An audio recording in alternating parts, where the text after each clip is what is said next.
안녕하십니까. 2022학년도 정시 지원 전략 강의를 맡은 경기도 대입지도 리더교사단 소속 판곡고등학교 교사 조만기 인사드리겠습니다. 강의 시작하겠습니다. 먼저 정시의 가장 기본적인 총론에 대한 얘기들을 먼저 조금 같이 꼭 알아야 될 내용들을 짚어보도록 하겠습니다.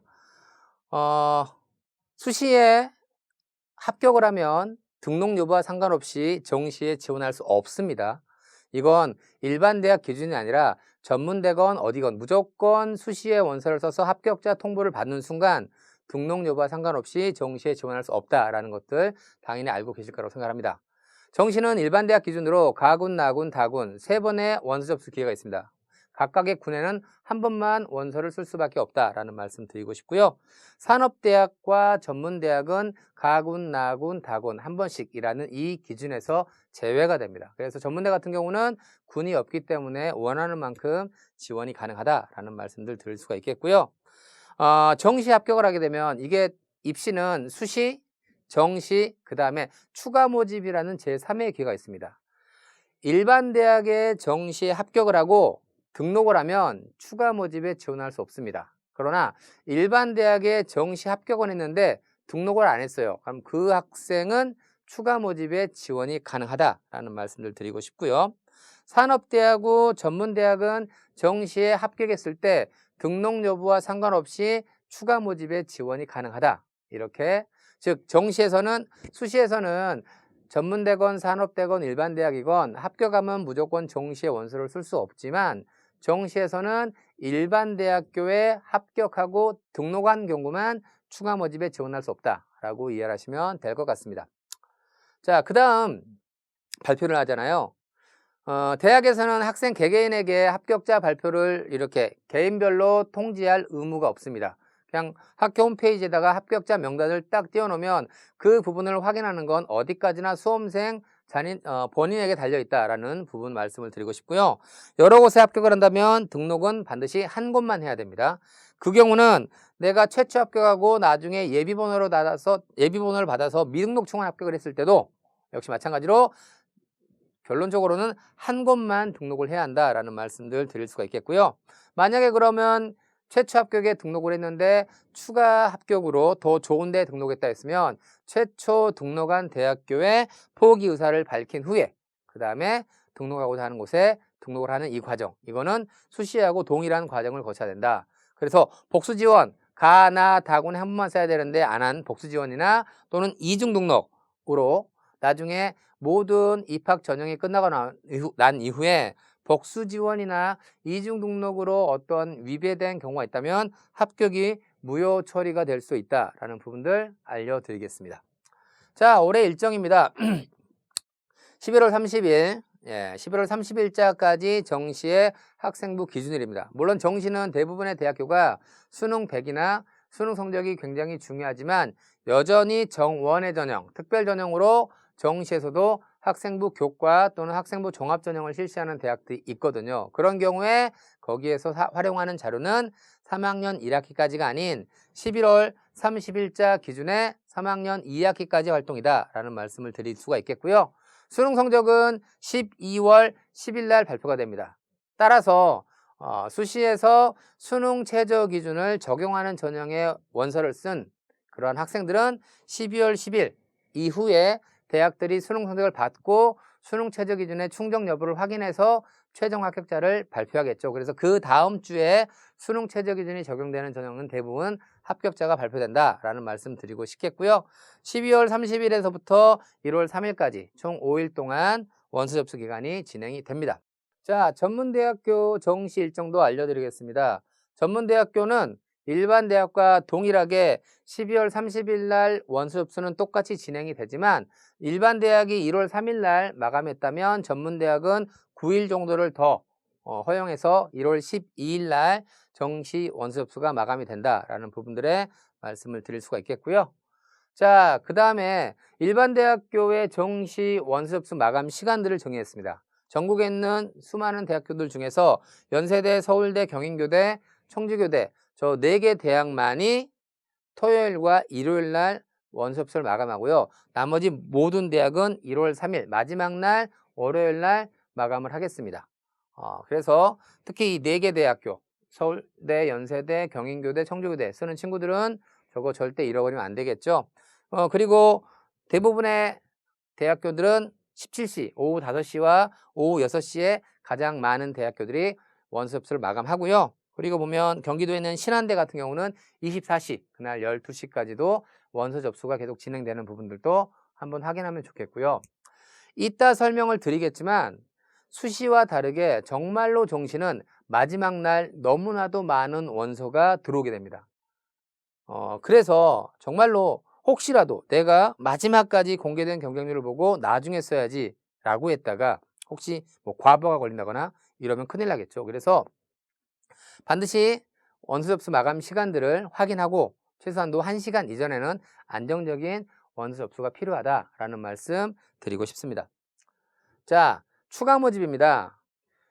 대학교에 원서를 쓰는 기회는 보통 저희가 수시하고 정시 2번의 기회가 있다고 생각하시는데 정시에 미처 뽑지 못한 인원들을 다시 한번 뽑을 기회를 주는 제3의 기회인 추가 모집이 있습니다. 이 추가 모집은 당연히 정시의 원서 접수가 모두 끝나고 등록까지 끝난 이후에 뽑지 못한 인원들을 뽑기 때문에 2월 21일까지 정시의 마지막 등록이 끝나고 난 이후에 22일부터 추가 모집이 진행됩니다. 중요한 건 이게 올해 2월 달에 올해 2월 달에 전국에 있는 대학교가 현재 대학교 1학년 학생들을 기준으로 추가 모집을 선발한 현황이거든요. 인원으로 여기는 인원으로 소팅을 했고요. 보시면 인원으로 여기는 죄송합니다. 인원으로 소팅을 했고 여기는 비율로 소팅했습니다. 여기는 서울권 대학입니다. 보시면 굉장히 많은 대학교들이 정시에서 뽑고자 하는 인원들을 다 뽑지 못해서 지금 여기 있는 13개 대학교는 절반을 못 뽑았어요. 최소. 그죠? 그러면 보면 그래도 조금 지방에 있는 대학이거나 뭐 종교 관련 대학으로 학생들의 선호도가 떨어지는 곳이 아니겠느냐.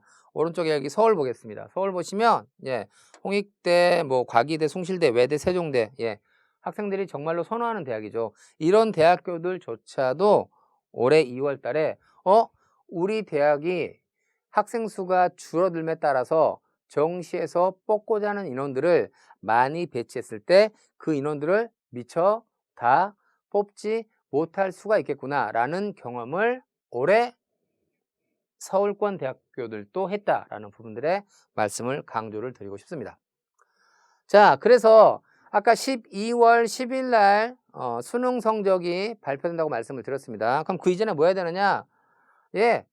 계속해서 논술 전형이나 면접에 응시 대상이 된다면 저는 가서 대학별고사를 치르는 걸 권장합니다. 물론 수능 최저 기준이 걸려 있는데 정말로도 말도 안 되게 최저를 충족하지 못한다라고 하더라도 그 친구도 한번 그러한 어떤 그 긴장된 경험 속에서 그 주어진 대학별고사를 경험한 것과 경험하지 않는 부분들은 그 다음에 추가적인 도전을 했을 때 저는 굉장히 중요한 경험의 기회가 된다라고 생각을 합니다. 그리고 가채점은 정말로 어디까지나 가채점입니다. 지금 현재 각종 사교육 기관들이 등급 컷들을 발표하고 있죠. 근데 재밌는 건 1등급, 2등급의 등급 컷이 뭐 1, 2점 차이가 아닌 뭐 4.5점씩 차이가 납니다. 그렇죠? 이런 상황에서 최대한 수능 최저 기준을 적용하는 어떤 대학별 고사를 치르는 그러한 학생들 입장에서는 자신이 수능 최저를 통과했을 거야 라는 기대 심리를 가지고 저는 도전하는 게 필요하다라고 생각합니다.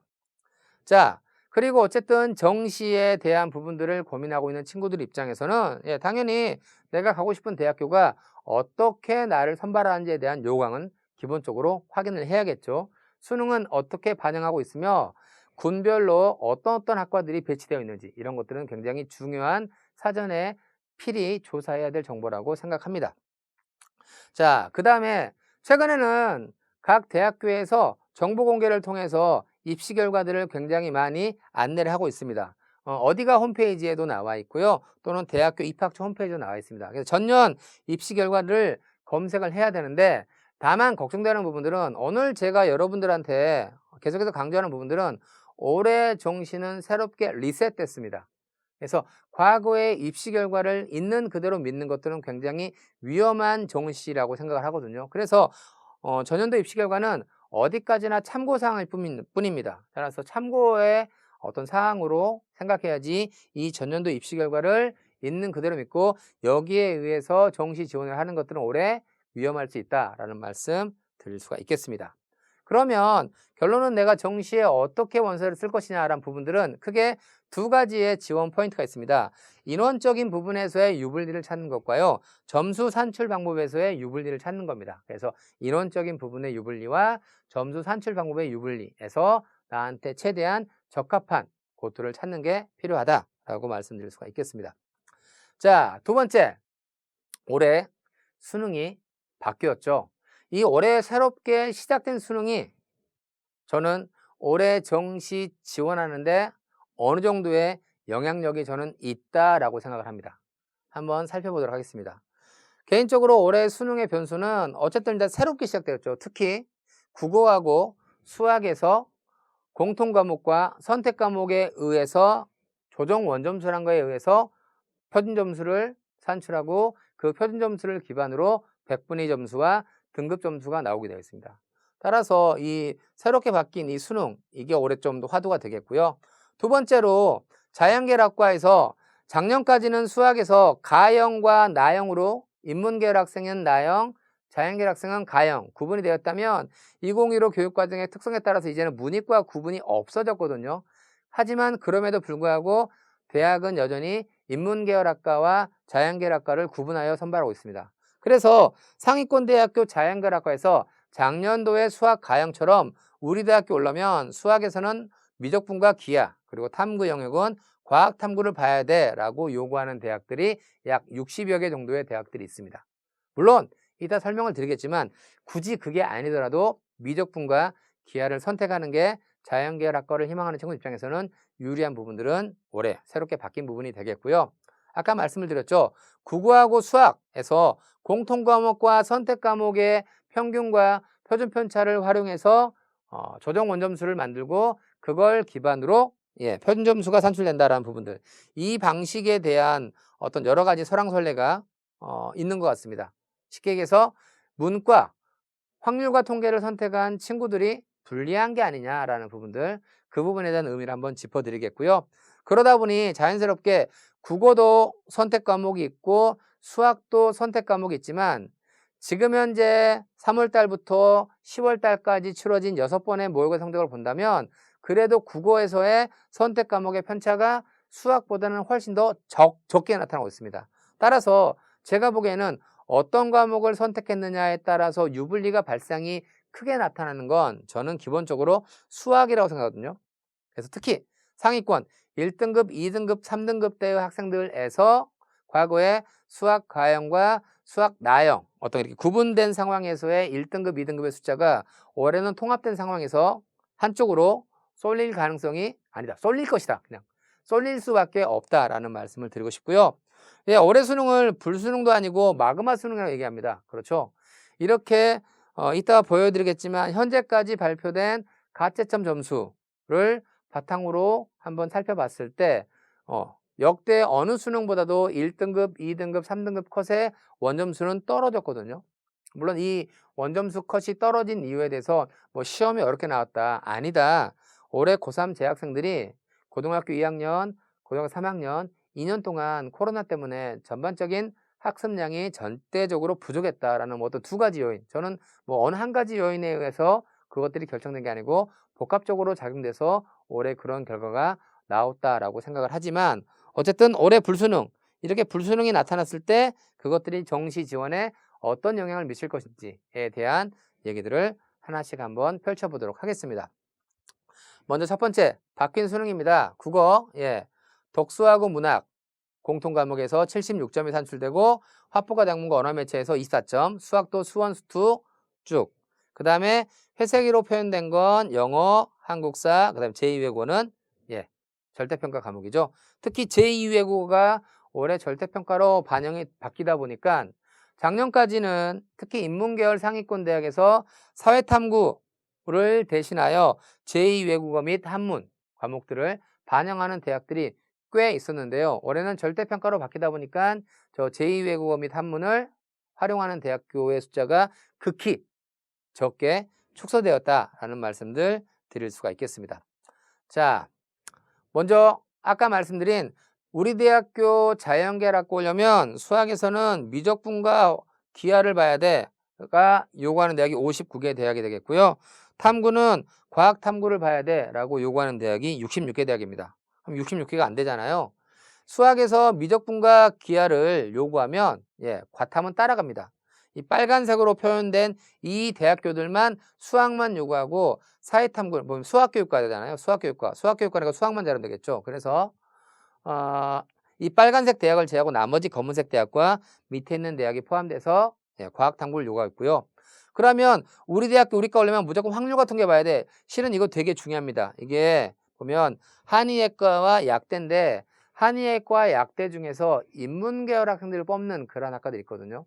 이따도 설명을 드리겠지만 여기 있는 이 세 개의 학과, 특히 탐구까지 사탐이죠.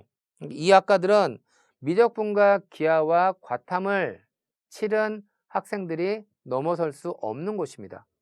제가 보기에는 확률과 통계를 선택한 친구들의 마지막 안식처 같은 어떤 느낌? 이거는 적어도 미적분 아이들이 우리 것을 뺏어먹지 못하겠지라는 어떤 그러한 마지막 빼앗기지 않는 그러한 부분이다라고 말씀을 드릴 수가 있겠습니다. 좀 복잡하죠. 이게 뭐냐면 이게 이제 수능 조정 원점수 공식이에요. 되게 복잡하게 나와 있죠. 그죠? 이걸 이제 쉽게 말씀을 드리면 결론은 이겁니다. 포인트는 뭐냐? 내 점수에서 뭔가를 뺀다는 얘기죠. 뭘 빼느냐? 선택 과목의 평균에서 약 3분의 1 정도의 공통 과목의 평균. 근데 공통 과목과 선택 과목의 약 비율이 약 25대 한 75 정도 되니까 3배 정도 되거든요. 뭘 의미했냐? 이게 제가 정기분포라고 표현한 겁니다. 평균이 더 왼쪽에 썰려 있죠. 저는 이걸 확률과 통계라고 생각하고요. 평균이 이건 오른쪽에 썰려 있죠. 저는 이 집단을 미적분 집단 생각합니다. 즉 똑같이 정기분포상에서 평균이 딱 가운데 있으면 좋겠지만 아무래도 인문계열 확률과 통계를 선택한 학생들이 수학에서 어려움을 겪을 것은 당연시 예상되는 부분이잖아요. 그래서 확률과 통계 집단의 평균이 더 쳐져 있고 미적분 집단의 평균이 더 오른쪽으로 쏠려 있는 이 상황입니다. 그 상황에서 이 주어진 선택 과목에 대한 부분들, 자, 이게 공통 과목이고요. 선택 과목이 어떻게 나오는 부분인데 결론은 뭐냐? 선택 과목이 어떻게 나오든 이렇게 나오든 이렇게 나오든 결론은 선택 과목에서 공통 과목을 빼는 거죠. 그렇죠. 그러니까 선택 과목이 검은색에서 빨간색을 빼는 겁니다. 그러면 검은색이 더 크죠. 큰 것에서 작은 걸 빼니까 이게 양수가 되겠고요. 양수를 빼니까 기본 선택점에서 마이너스가 되겠죠. 반면에 이렇게 평균이 높게 형성되면 어떻게 될까요? 자, 다시 한번 얘기지만 선택, 검은색에서 빨간색을 빼는 겁니다. 그럼 어떻게 되죠? 검은색이 더 왼쪽, 작은 숫자고 빨간색이 더 오른쪽이니까 작은 숫자에서 큰 숫자를 빼니까 이 부분이 음수가 되겠네요. 그렇죠.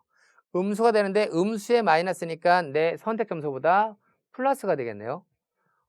어떤 이런 상관관계에 의해서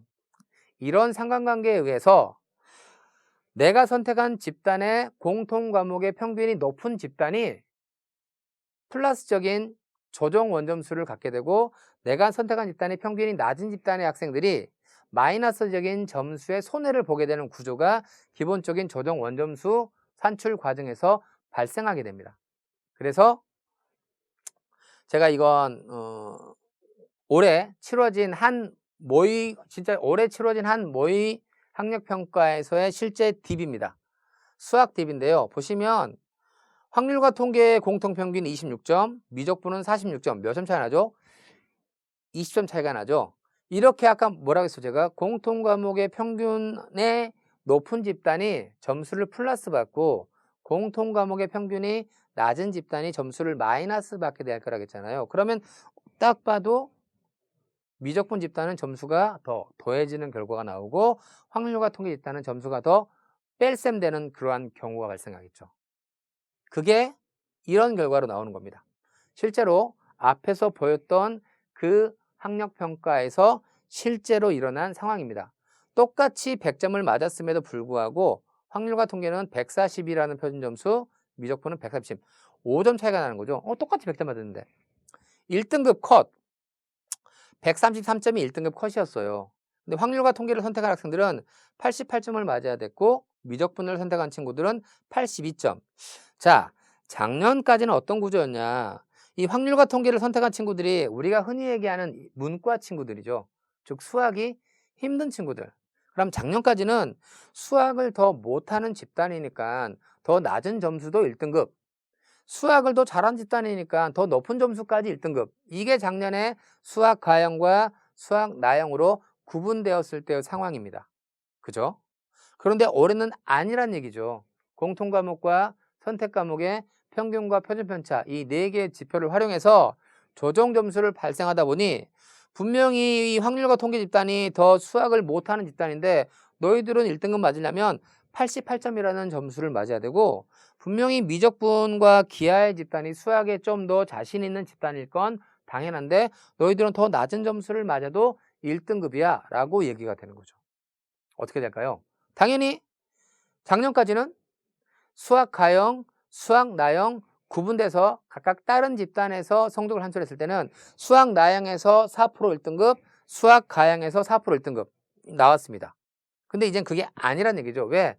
다른 집단으로 구분하지 않고 아까 앞에서 보여드린 공식에 의해서 조정 원점수라는 걸 통해서 서로 다른 과목들을 분명히 선택했음에도 불구하고 수학 1, 수학 2를 같이 봤잖아 라는 기본적인 전제하에 그네들을 한 줄로 줄여서 성적을 산출한다는 거죠. 제가 한번 예상을 해봤습니다. 올해 수능 수학에 지원한 인원이 48만 3,620명입니다. 1교시 언어 영역의 응시 포기율이 10%더라고요. 그러면 나중에 더 추가됐을 거를 가정해서 제가 이 수능 응시 인원의 결시율 11%를 적용했습니다. 결시율 11%를 적용해서 거기에서 4% 1등급, 11%까지 2등급, 23%까지 3등급의 인원들을 한번 산출해 봤는데요. 참고로 작년에는 수학 나형, 문과 학생들이죠. 그 학생들이 훨씬 더 많은 인원들이 시험을 봤거든요. 보시면 약 2배 되죠. 여기 13만 8,904명, 7,000명. 그죠? 작년에 수학 나형이 보통 70대 30 정도 봅니다. 그래서 수학 나형의 1등급이 13,800명, 16,900명, 33,000명. 그런데 작년에 수학 가형은 보는 인원이 적으니까 7,000명, 12,000명, 12,000명 이렇게 나왔습니다. 자, 여기서 올해 제가 지금까지 저희가 6번 동안 치렀던 모의고사 성적들을 분석했을 때 1등급, 2등급, 3등급의 확률과 통계와 미적분과 기하 집단이 어느 정도의 분포를 띄고 있는지에 대한 것들을 갖다가 저는 이렇게 계산해 봤습니다. 1등급은요, 확률과 통계를 약 20% 가져갈 것이다. 2등급은 확률과 통계가 약 30% 가져갈 것이다. 3등급은 확률과 통계가 약 40% 가져갈 것이다. 조금 이렇게 설정을 해서 한번 올해 예상되는 확률과 통계와 미적분 기하 집단의 1등급, 2등급, 3등급을 한번 산출해 봤더니 확률과 통계 선택한 아이들은 과거 수학 나형에 비해서 약 10,000명, 약 8,000명, 약 12,000명 정도의 1, 2, 3등급에서 인원이 축소할 것으로 저는 예상되고요. 반면에 자연계열 학생들은 1등급에서 약 6,700명, 2등급에서 약 8,200명, 3등급에서 약 18,000명, 그래서 약 27,000명. 왜 그러냐면 이거 안 맞죠? 왜 안 맞냐면 밑에도 계속해서 더 감소될 거고 4등급도 감소될 거고 여기는 4등급이 늘어날 거기 때문에 그렇습니다. 그래서 1등급, 2등급, 3등급의 상황만 가지고 제가 한번 해본 겁니다. 그래서 지금까지의 모의고사 성적들 봤던 학력평가나 평가원들의 어떤 성적들의 분포와 올해 수능에 대한 기본적인 난이도 또 수학이 어렵게 나왔잖아요. 그런 부분들을 감안했을 때 확률과 통계 집단은 1, 2, 3등급이 작년에 비해서 줄어들 것이다. 미적분과 기하 집단은 작년에 비해서 1등급, 2등급, 3등급을 받는 학생들의 숫자가 늘어날 것이다. 라는 부분들은 당연시 예상이 되는 부분이다. 라고 말씀드릴 수가 있겠습니다. 그럼 어떻게 될 거냐? 당연히 아까 미적분과 기하 집단에서 고득점자가 훨씬 더 많이 발생하겠죠. 반면에 나만 잘 나온 게 아니잖아요. 다 잘 나왔잖아요. 그럼 내가 점수가 작년 대비도 잘 나왔네? 그럼 높은 학과를 써야겠지라고 하는 부분들. 아무래도 자연계열 상위권 학과에서는 조금 더 점수 잘 나온 친구들이 많아지다 보니 경쟁률이 올라갈 가능성이 매우 높다. 그래서 자연계열 학과에 대한 합격을 이따 설명을 드렸지만 올해 정시인원이 특히 인서울대학을 기준으로 대폭 늘어났잖아요. 원래 뽑는 인원이 늘어나게 되면 기본적으로 경쟁률이 떨어지니까 합격선은 하락하게 되어 있습니다. 근데 자연계학과는 늘어나서 합격선이 하락하게 되는 포인트와 수학에서 고득점자가 많아지는 부분들, 이 두 가지가 서로 상충될 거란 얘기죠. 무슨 말씀이 알겠죠? 작년보다 점수 좋은 친구들이 더 많으니까 더 높게 형성될 거잖아요. 늘어났으니까 떨어질 건데 좋은 점수가 더 많으니까 올라간다. 이 두 개가 상충돼서 합격선에 대한 변화가 어느 쪽이 더 클 거냐? 그래도 늘어난 부분이 더 클 거냐? 아니다. 그래도 점수가 올라간 부분이 더 클 거냐? 이 부분들이 올해 굉장히 자연계학과를 지원하는데 신경 써야 되는 부분이다 라고 생각을 하는 거고요. 반면에 인문계학과는요. 늘었어요. 합격선이 떨어지겠죠. 그런데 확률과 통계를 선택한 문과 학생들에서의 고득점자가 없기 때문에 거기에서도 합격선은 저는 하락할 거라고 보는 겁니다. 그래서 전반적인 인문계열학과의 합격선은 전년 대비 하락이 예상된다라는 말씀을 드릴 수가 있겠고요. 반면에 얘기했습니다. 아까 앞 페이지에서 우리 대학교 자연계열학과 오려면 확률과 통계 봐서는 안 돼. 그러나 우리 대학교 인문계열학과 오려면 반드시 확률과 통계를 봐야 돼 라고 요구하는 대학은 아까 앞에서 보였던 그 세 개 대학의 한의학과와 약학 말고는 없습니다. 무슨 말이냐? 자연계열 상위권에 점수 좋은 애들이 막 널려있네. 근데 인문계열은 그런 애이 없다고? 근데 미적분과 기하를 보고도 인문계열학과를 원서 쓸 수 있잖아. 그래서 과거와 다르게 거꾸로 미적분과 기하를 선택한 친구들이 인문계열학과로 역으로 공개가는 역교차 지원이 저는 상위권 대학교에서 발생할 가능성이 저는 매우 높다. 이 부분이 그래서 인문계열학과에서의 하락이 예상되는 부분들을 어느 정도 잡아주는 그러한 역할을 할 가능성이 매우 높다라고 개인적으로 생각을 하고 있습니다. 거기다가 작년 수학 가연과 나영처럼 지금 현재도 미적분과 기하에서 더 똑같은 원점수를 맞아도 더 높은 표준점수를 맞는 게 당연시 되는 상황에서 가산점까지 주겠대요. 물론 자연계열학과에 가산점 주는 건 별 상관이 없겠죠. 왜? 원래 학통 아이들이 더 점수가 오래 낮게 나오니까 덤빌 수가 없겠죠. 근데 중요한 건 밑에 있는 이 부분입니다. 인문계열 학과에서도 미적분과 기하 집단에 가산점을 주는 대학들입니다. 서강대, 성신여대, 가천대 쪽에서 이런 대학들. 그죠?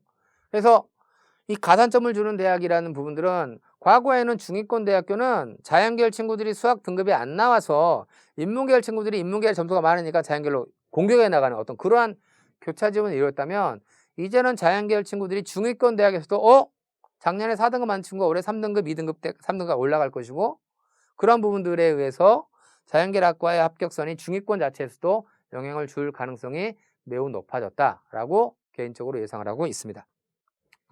자, 여러 사이트가 있는데 J사이트에서 제가 현재 가채점 결과에 나온 원점수 등급 컷을 한번 가지고 와봤습니다. 일단 국어, 그 다음에 작년에 수학 나영, 작년에 수학 가영과 비교를 해보자면 일단 표준점수 자체가 작년에 144에서 올랐죠. 표준점수가 다 올랐습니다. 그렇죠? 100점 맞았을 때 표준점수가 올랐다는 얘기는 그 100점이라는 게 평균으로부터 거리가 더 멀어졌다는 얘기입니다. 즉 평균이 더 낮아졌다는 얘기죠. 즉 시험이 더 어렵게 나왔다는 증거입니다. 실제로 1등급 컷도 보면 국어, 수학 모든 과목에서 1등급, 2등급, 3등급 컷이 작년 대비 더 낮은 숫자란 말은 이 자체가 곧 올해 수능은 정말로 많이 어려웠다. 중요한 건 이거죠. 어려웠는지 재학생이 공부를 안 한 건지. 하지만 어쨌든 수능 문제를 푸는 수험생 입장에서는 어렵게 느껴졌다라는 이 부분은 누구도 부정할 수 없는 그러한 포인트다라고 개인적으로 생각을 하고 있습니다. 어쨌든 올해 수능은 어렵게 나왔거든요. 거기다가 영어입니다. 작년 영어가 역대 가장 쉽게 나왔어요. 왜? 작년 영어는 코로나 때문에 고3 재학생이 학습 시간이 부족할 거야. 그래서 시험을 쉽게 내야 되지 않겠니? 라는 어떤 이러한 부분들이 정치권에서조차 막 굉장히 많이 주장을 했어요. 그런데 올해 고3은요. 실은 작년 고3은 4월 15일께 등교했었거든요. 입학하고. 개학. 근데 올해 3학년은 아예 그러한 것들을 배제하기 위해서 그냥 3월 2일자로 모두 개학을 하고 3학년만큼은 백신도 마치고 전면 등교를 허용했죠. 하지만 그럼에도 불구하고 학교 현장에서는 학교에 확진자가 생기면 온라인 수업으로 변경되고 여전히 불안한 어떤 그러한 학습 습관에 대한 어떤 일상적인 흐름들이 이어지지 않은 상황에서 가뜩이나 그런 상황에서 수능이 바뀌면서 EBS 교재 연계율이 작년도에는 70%, 올해는 50%로 줄었습니다. 이런 부분에 의해서 작년에 12.66%까지 1등급이 나왔던 부분들이 올해 현재 예상되는 부분들은 약 6에서 7% 정도 되지 않겠느냐라는 부분들의 의견이 현재 조심스럽게 나와 있습니다. 즉 영어도 어렵게 나왔다는 얘기가 되겠죠. 전 그래서 이렇게 어려워진 수능이 올해 입시에 어떤 영향을 미칠 것이냐. 먼저 첫 번째, 심지어 과학탐구마저도 어렵게 나왔습니다. 국어, 수학, 영어뿐만 아니라 과학탐구마저도 등급 컷은 떨어졌고요. 특히 영어 같은 경우가 국어, 수학, 탐구는 상대평가니까 1등급, 2등급, 3등급의 비율로 적용이 되는 건데 영어는 90 넘으면 80 넘으면 1등급, 2등급. 그래서 수능 체제를 충족하는 학생들 입장에서는 영어를 적극적으로 활용하는 그러한 경향성이 굉장히 강했거든요. 그러나 올해는 영어 아까 보셨지만 영어의 1, 2등급 비율이 줄어들 거면 여기에 의해서 영어를 활용한 수능 최저 기준 충족한 학생들의 숫자는 당연히 줄어들게 되겠죠. 따라서 수시에서 2월 시키고 싶은 생각은 대학은 없을 거거든요. 아까 보셨지만 인서울에 있는 대학교도 정시에 많은 인원을 배치하면 우리가 그 인원을 다 뽑지 못하는구나를 경험했는데 실은 올해는 정시 선발 인원이 매우 늘어서 이미 작년도에 수시에서 2월 시킨 것 이상으로 지금 현재 정시가 배치된 상황이거든요. 이 상황에서 더 수시까지 더 넘긴다? 대학들 정시 입결 폭망할 건데 그럼에도 불구하고 대학들이 넘기고 싶어서가 아니라 수능 최저 기준을 충족하지 못한 인원들 때문에 더 선발하지 못하는 그러한 경우도 발생할 가능성이 매우 높다라는 말씀을 드리고 싶은 거고요. 또 성적이 평이하게 나오잖아요. 성적이 평이하게 나오면 공부를 잘하는 입장에서 뭐 대부분의 모든 과목에서 평소의 포인트, 평소의 어떤 그 스타일대로 시험을 치르기 때문에 등급이 크게 흔들리지 않습니다. 그러나 올해는 국어, 수학, 영어, 과탐까지 모든 과목들이 어렵게 났잖아요. 그러니까 어느 한 과목에서 그 과목 볼 때 컨디션이 싹 흔들리거나 또는 그 주어진 단원에서 어떤 평상시 쉽게 풀었던 문제를 못 풀려보면 당황하는 거죠. 그래서 시험이 조금 고르고 쉽게 나오면 뭐 모두 다 1등급 이렇게 맞는 친구들이 늘어난다면 시험이 어렵게 나오면 대부분 잘 봤는데 어떤 과목 하나 뚝 떨어지는 1, 1, 3, 1 뭐 이런 것들 이런 형태의 성적을 받는 학생들이 굉장히 많아질 거라고 생각합니다. 과거에 모두 올 1 나왔는데 올 1이 안 나왔어? 야, 그래도 2등급은 편안하게 맞잖아. 쌤 이거 4등까지 떨어졌어요. 이런 식으로 과거 모의고사에 비해서 전체적으로 성적이 떨어진 것보다는 어떤 과목들은 그 모의고사 성적 대비에 어느 정도 위치를 유지를 했는데 일부 특정 과목에서만 성적이 뚝 떨어진 친구들, 저는 이런 친구들이 올해 굉장히 좀 많아질 것이다 라고 개인적으로 생각을 합니다. 그래서 올해 그런 친구들은 자신의 성적이 뚝 떨어진 그 과목의 반영 비율이 적으면서 내가 잘한 과목의 반영 비율이 높은, 정말로 과목별 반영 비율에 따라서 대학별 환산 점수, 대학별 누적 백분이나 대학별 등수가 정말로 올해는 요동치게 이렇게 바뀌는 그러한 학생들의 정시 지원자가 저는 올해 꽤 많이 발생할 것으로 개인적으로 예상하고 있습니다. 자, 세 번째, 그럼 올해 정시 선발 인원들의 어떠한 변화가 일어나는지 한번 살펴보도록 하겠습니다. 먼저 전반적인 선발 인원들에 대한 큰 틀의 변화상을 한번 말씀을 드릴 거고요. 두 번째로 가군과 나군과 다군, 특히 올해 다시 서울대학교가 작년도 가군 선발에서 또 나군 선발으로 이동했죠. 이동하니까 비껴 이동하고 또 바꿔 이동하고 어때 그런 변화들이 올해 일어났고요. 그리고 현재 나와 있는 최초 선발 인원, 이게 이미 작년도보다 굉장히 많이 늘었는데 거기에 아까 앞에서 말씀드렸다시피 불수능에 의해서 수시에서 다 뽑지 못한 인원들이 넘어오는 수시 2월 인원들, 그리고 인원에는 어쨌든 내가 몇 명의 학생들과 경쟁하는 경쟁률이 제일 중요하겠죠. 이따 보여드리겠지만 정말로 수시와 다르게 정시는 마지막 최종일 경쟁률이 정말 폭발합니다. 특히 상위권 대학교로 갈수록. 그리고 마지막으로 합격도 최초 합격이 합격이 아니잖아요. 제일 좋은 합격은 마지막 2월 20일 날 밤 9시에 받는 전화가 최고의 지원이 되겠죠. 어쨌든 그런 추가 합격까지 인원들, 이런 인원들에 대한 고려될 부분들을 하나씩 설명을 드려보겠습니다. 먼저 첫 번째, 정시 선발 인원입니다.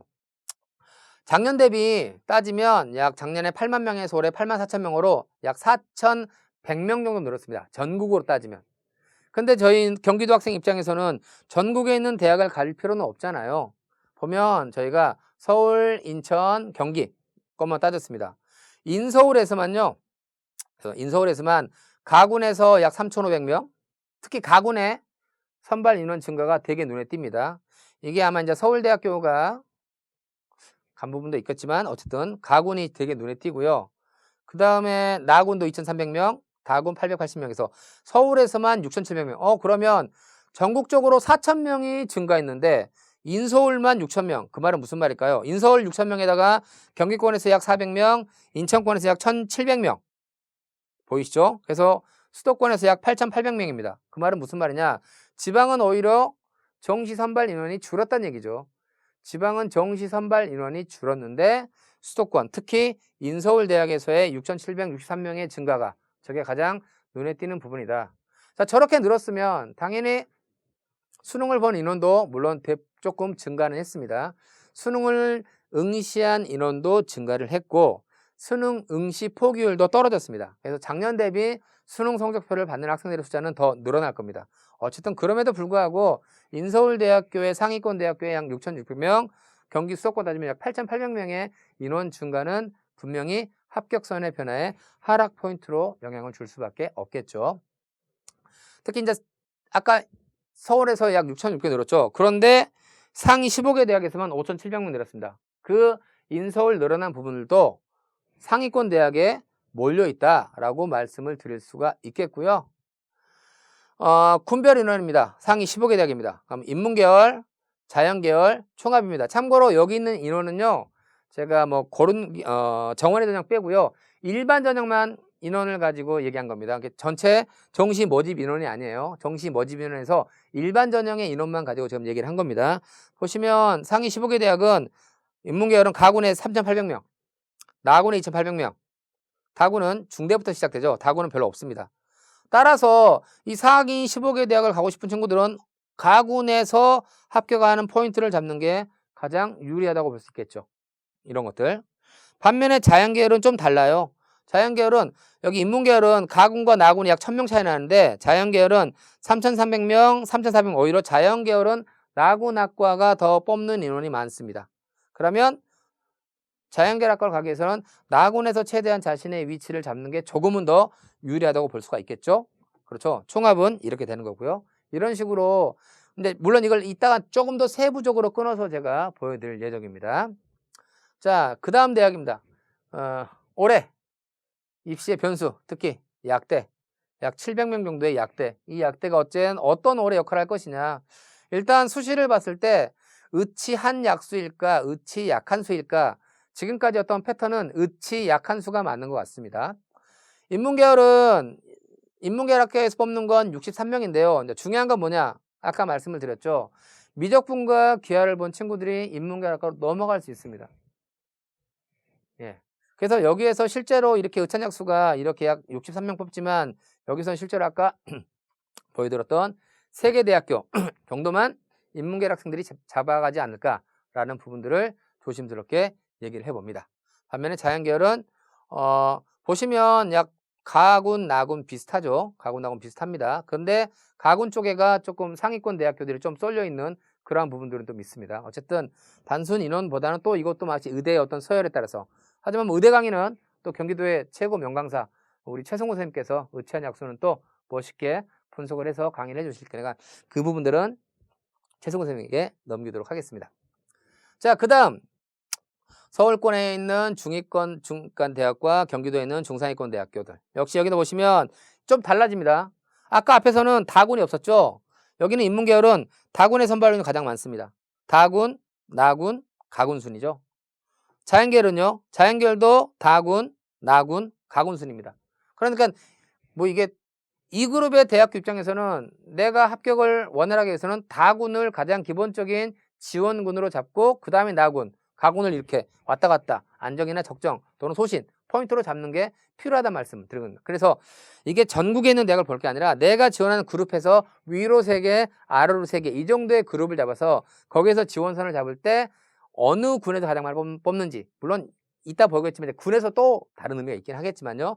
그런 것들을 감안해서 주력군의 위치를 잡는 것들이 필요하다라는 말씀을 드리고 싶습니다. 그 다음에 서울에 있는 여대와 중하위권, 그 다음에 경기권에 있는 대학교들 있습니다. 여기는 가나다가 거의 비슷하죠. 이거는 또 가나다군이 거의 비슷합니다. 그럼 여기서는 적정 위치를 골고루 잘 배치하는 게 필요할 수 있겠다라는 부분들의 말씀을 드리고 싶습니다. 자, 다시 이제 좀 군별로 나눠보겠습니다. 예를 들어 이제 문과죠. 똑같은데 뭐냐? 예를 들어 볼게요. 뭐 이런 단일군, 서울대연대, 고대, 서강대는 단일군입니다. 가려면 그 군에 써야겠죠. 하지만 성균관대, 한양대, 중앙대부터는 가군, 나군 또는 가나다군 이렇게 배치를 하죠. 예를 들어 성균관대 같은 경우는 가군에서 더 많은 인원들을 배치하고 있습니다. 하지만 글로벌 관련된 학과들은 또 나군에 있습니다. 그러니까 단순히 인원뿐만 아니라 내가 가고 싶은, 작년에 중앙대 같은 경우가 나군에가 인문대학만 있어가지고 별 경쟁력이 없었거든요. 그래서 중앙대가 보니까 올해는 가군과 나군에도 상대적으로 매력적으로 보이는 그런 사과대나 경영계열, 뭐 전공 이런 것들을 갖다가 배치를 했습니다. 단순히 인원적인 배치뿐만 아니라 그 군에 내가 가고 싶은 학과가 어느 군에 배치되어 있는지, 그리고 그 대학교를 가는 게 목적이라면 어느 군에 원서를 쓰는 게 더 필요한지, 이런 것들도 조금 살펴보실 필요는 있겠다라는 부분들. 경희대 같은 경우는 서울 캠퍼스가 보통 가군이고 국제 캠퍼스가 역시 마찬가지가 되겠고요. 자연계학과를 보면서 말씀을 드리겠습니다. 경희대 말씀을 드릴 건데요. 서울권에 있는 이 가군은 주로 서울 캠퍼스입니다. 그리고 여기는 주로 국제 캠퍼스입니다. 이런 것도 좀 차이가 있겠고요. 성균관대 같은 경우도 가군에가 더 인원은 적지만 여기가 반도체 관련 학과, 시스템 이런 학과들이 저기에 배치되어 있고, 나군에는 공학계열, 자연과학 계열 큰 덩치가 있고 뭐 이런 것들. 그래서 그런 부분들도 확인하셔가지고 주력군, 그 각 대학교의 주력군, 또 각 학과들이 어디에 배치되는지 이런 것들을 감안하시는 대학별, 군별 지원 전략을 잡는 게 필요하다라는 말씀들 드릴 수가 있겠습니다. 자, 수시에서 정시로 어떻게 이월될 것이니 아직 올해 안 나왔어요. 12월 10일 날 수능 성적 발표되고 그 다음 주에 12월 16일까지 수시 결과가 발표될 겁니다. 그리고 실제로는 12월 26일인가 7일까지 그때까지 기다려야 돼요. 그 이후에 발표가 돼요. 12월 27일 날 발표가 되거든요. 근데 작년도 상을 보자고요. 상위 15개의 대학인데 인문계열학과에서는 작년도에 약 최초의 정시 선발 인원이 6,000명에서 정시 이월이 10% 정도. 실제로는 근데 올해는 이미 작년 늘었는데 올해는 벌써 지금 시작부터가 얼마? 작년 정시 대비 약 1,700명 정도 늘었다. 그런데 거기에다가 이월될 거 10% 하면은 실제로 더 많이 늘겠죠. 최초 인원에서 늘어나는 거니까요. 그럼 이 인원 플러스 더 나올 거라는 얘기죠. 자연계열이 작년까지는 재밌는 게 있습니다. 작년에 인문계열의 이월률보다 자연계열의 이월률이 더 높아요. 이거냐면 작년에는 자연계열이 수학과형 과탐이었거든요. 그래서 자연계열 학생들의 수능 최저 기준 충족률이 더 어려웠어요. 그러다 보니까 자연계열 학과에서 이월되는 인원이 더 많았거든요. 그럼 올해는 어떻게 될까요? 아까 수학 보셨잖아요. 미적분 기하와 확률과 통계의 기본적인 이 언밸런스 상황. 제가 보기에는 올해는 자연계열 학생들이 수능 최저 충족률이 더 높을 거라고 생각합니다. 수학 때문에. 그러면 작년에는 문과가 더 이월률이 낮았지만 올해는 문과학과에서 이월률이 더 높게 형성되고 자연계열학과가 좀 더 낮게 형성되지 않을까라는 부분들을 조심스럽게 말씀을 드리면서 이런 2월 인원까지 마지막을 고려한 실제 정시 상담이 진행되어야 한다.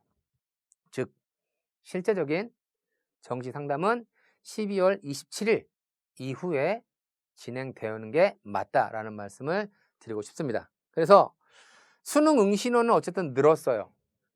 그래서 국어나 수학이나 탐구 영역에서의 1등급, 2등급의 고득자는 소폭이라도 늘 겁니다. 하지만 영어는 그게 아니죠. 절대평가인데 작년 대비 어려웠어요. 그래서 국어, 수학, 탐구에서 1, 2, 3등급의 인원이 늘어난 것보다는 영어의 난이도가 올라감으로 해서 1, 2, 3등급을 받는 인원이 줄어드는 게 더 영향력이 크다라고 개인적으로 생각을 합니다. 그리고 불수능. 아까 말씀드렸죠. 고르게 성적을 받지 않고 높낮이가 생기는. 그러니까 특히 수능 최저 기준은 고르게 2등급, 2등급, 2등급이 1, 3보다는 더 좋을 수 있거든요. 효율적일 수가 있는데 중요한 건 3등급에 4등급 이렇게 한 과목에서 막 터져버리는 과목들이 있었을 때 그런 것들이 좀 2월 2는 증가에 영향을 줄 수 있을 것이라는 생각이 드는 거고요. 거기다가 또 올해 수시에서 지역균형 선발 전형으로 인해서 기본적으로 수능 최저 기준을 적용하는 전형 자체가 늘어난 것도, 그리고 똑같은 얘기했지만 확률과 통계, 문과 학생들이 수능 최저 충족률이 미적분과 기하를 선택한 친구들보다는 더 떨어질 것이다. 그런데 설상가상, 엎친 데 덮친 격으로 대학교들은 인문계열 학과를 작년도 수학, 나양과 사탐 기준으로 생각하고 인문계열 학과의 수능 최저 기준이 자연계열 학과의 수능 최저 기준보다 높게 형성되는 이런 언밸런스적인 상황들이 문과학과에서 확통을 선택한 학생들에서 훨씬 더 2월 인원이 많이 발생할 수밖에 없을 것이다 라는 말씀 드릴 수가 있겠습니다. 작년도의 경쟁률 순입니다. 그냥 전국에 있는 대학교를 기준으로 정시해봤고요. 보시면 아무것도 없는 게 다군입니다. 그리고 밑줄이 나군이고요. 그 다음에 약간 거의 다군이죠. 여기도 보시면 거의 다 다군입니다. 그러기 약간 이렇게 언밸런스는 이게 가군이고요. 밑줄이 나군인데 아까 보시면 상위권 대학교 다군이 별로 없었잖아요. 그냥 다군에 쓸 데가 없어요. 그러니까 다군은 하락 포인트로 쓰는 거죠. 당연히 그렇게 쓸 수밖에 없다 보니까 위에서 내려오니까 경쟁률은 높게 형성된다 라고 이해하시면 될 것 같고요. 최종일 경쟁률입니다. 제가 상위 15개 대학을 가지고 왔는데요. 작년도에 마지막 전날까지 공개된 경쟁률, 그 다음에 최종 끝난 경쟁률입니다. 보시면 마지막 하루 동안에 얼마 정도 인원이 들어왔느냐. 70%가 넘습니다. 다. 이게 더 심해집니다. 이따 제가 경희대로 보일 텐데 갈수록 마지막 날 유입비율이 더 늘어나고 있습니다. 마지막까지 눈치 싸움을 하겠다는 거죠. 심하죠. 그렇죠? 정말로. 그 다음에 충원율입니다. 추가학교 어떻게 되느냐. 충원율이 높은 확률적인 순서예요. 보면 여긴 1600 예비번호 1615번까지 합격했습니다. 예비번호. 역시 보시면 여기가 가군이고요. 여기가 나군이고 나머지 다 다군입니다. 왜? 다군이 상위권 대학이 없다 보니까 위에서 내려 쓰겠죠. 만약에 가군과 나군 학교 가면 거기로 다 가겠죠. 그러니까 다군의 충원율, 인문계열, 자연계열인데 둘 다 모두 대부분 다군에서 엄청난 충원이 일어난다라는 부분들의 말씀을 드릴 수가 있는 겁니다. 예비 1615번, 예비 848번, 예비 700번 받으면 웃을 거예요. 이게 번호냐고. 근데 돈 다른 얘기죠. 이런 부분들. 특히 다군 같은 경우 상위권 대학교. 서울권은 그렇게 나왔는데요. 경기권은 봤더니 상위권 대학이 없어요. 가군, 나군, 다군이 막 섞여 있어요. 경기권 대학들은 결론은 뭐냐면 점수 따라서 가는데 어느 학과에서 경쟁률이 터졌을 때 또는 안전빵으로 섰을 때 그런 부분들이지 어떤 특별한 경향성 자체는 보이지 않습니다. 뭐 가나다라든가 이런 특정 학과라는 부분들도 경쟁률이 안 보이는 부분이고 그냥 일반적인 그냥 경쟁률이 터진 상황에서 경쟁률이 높게 형성된 학과가 많이 도니까 충원도 많이 된다. 이런 개념으로 경기권에 있는 중하위권 대학들을 바라보는 게 훨씬 더 맞다. 즉 경기권 중하위권 대학이 경쟁률이 높게 형성됐네. 그만큼 돌기도 많이 돌 것이다 라는 말씀 드리고 싶습니다. 정시 충원 빵명 한 명도 안 빠진 대학입니다. 보면 어떤 특징이 있냐면 최상위권 서울대 같은 경우는 경제학과 또는 여기 의학과 보이시죠? 최상위권 아니면 보통 우리가 일반적인 학과 비칠 때 하위권에 있는 거예요. 최상위권은 당연히 더 빠질 데가 없으니까 안 빠지겠죠. 서울대대 위를 갈 데가 없잖아요. 반면에 하위권에 배치된 학과 무슨 말이냐? 어떻게든 저 대학교 합격장을 따게 돼. 특히 정시는 학과 중심 지원보다 대학 네임 중심 지원이 더 두드러진 현상이 일어나잖아요. 그러다 보니까 저 대학교가 낮게 형성되겠지라고 거기를 지원하는데 의외로 그 학과에서 더 다른 대학교 낮은 이렇게 네임 밸류가 낮은 대학교 가느니 그 대학교 최하위권 학과라도 가겠다라는 어떤 포인트로 있다 보니까 그런 하위권에 배치되는 그런 학과들에서 보러 빠지지 않습니다. 그래서 충원율이 안 되는 건 최상위권 아니면 즉 의대 같은데 아니면 의대도 이제 최상위권이죠. 아니면 거의 밑에 있는 배치한 학과. 이따도 보기 그랬지만 단순히 이게 충원만 안 되는 게 아니고요. 그만큼 합격선도 높게 잡히게 됩니다. 실제로 합격성도 높게 잡히는 어떤 그런 부분들. 작년 인서울의 정시 빵명, 충원 빵명된 학과들을 한번 가져와 봤고요. 반면에 경쟁률이 이게 가끔 물어봅니다. 선생님, 빵꾸날 대학들 좀 찾아봐 주시라고. 있긴 있습니다. 예, 수도권 전국에 있는 대학에는 있긴 있습니다. 하지만 대부분 종교 관련 대학이라든가 보통 우리가 좀 학생들 선호도가 낮은 대학들인 거죠. 그래서 그런 대학들입니다. 그러니까 수도권에는 그렇게 썩 많지 않다라는 거죠. 근데 이런 것도 있습니다. 추가 합격이 돌아서 여기는 뭐냐면 지원한 모든 학생이 다 합격한 케이스입니다. 작년에.